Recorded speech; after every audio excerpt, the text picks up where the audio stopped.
বন্ধুরা, ৬৪ দেশের ফুটবল বিশ্বকাপ, এক কথায় রাজি সৌদি আরব। প্রস্তুতি শুরু 2034 বিশ্বকাপের। 2030 ফুটবল বিশ্বকাপ ৬৪ দেশের করার প্রস্তাবে আগে বিরোধিতা জানিয়েছে বিভিন্ন দেশ। তবে 2034 সালে যদি ৬৪ দেশের ফুটবল বিশ্বকাপ আয়োজন করা হয়, তাহলে এক কথায় রাজি সৌদি আরব। কী কারণে রাজি সৌদি আরব, বিস্তারিত জানবো এই ভিডিওটিতে। 2030 ফুটবল বিশ্বকাপ ৬৪টি দেশ নিয়ে করার প্রস্তাবে আগে বিরোধিতা জানিয়েছে বিভিন্ন দেশ। তবে 2034 সালে যদি ৬৪টি দেশের ফুটবল বিশ্বকাপ আয়োজন করা হয়, তাহলে এক কথায় রাজি সৌদি আরব। তারা স্পষ্ট জানিয়েছে তারা এত বড় বিশ্বকাপ আয়োজন করতে তাদের কোনো সমস্যা হবে না।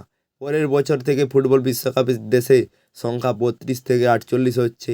সম্প্রতি দক্ষিণ আমেরিকা ফুটবল সংস্থা কনমেবল প্রস্তাব দিয়েছিল 2030 সালে ৬৪টি দেশকে নিয়ে ফুটবল বিশ্বকাপ আয়োজন করার। তবে বাকি মহাদেশীয় গঠনগুলি একযোগে আরও বিরোধিতা করেছে।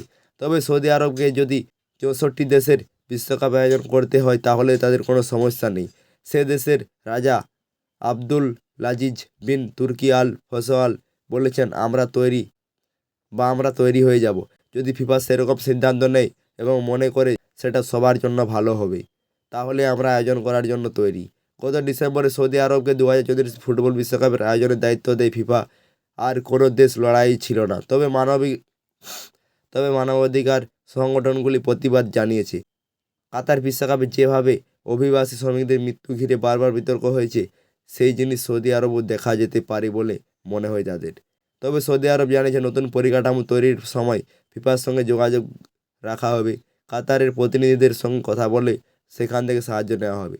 2032 সালের মধ্যে 15টি স্টেডিয়াম তৈরি করে ফেলার কথা তাদের, সেই কাজ ইতিমধ্যে শুরু করে দিয়েছে। তো বন্ধুরা, আজকের এই ভিডিওটি এ পর্যন্তই। ধন্যবাদ, দেখা হচ্ছে পরের ভিডিওতে।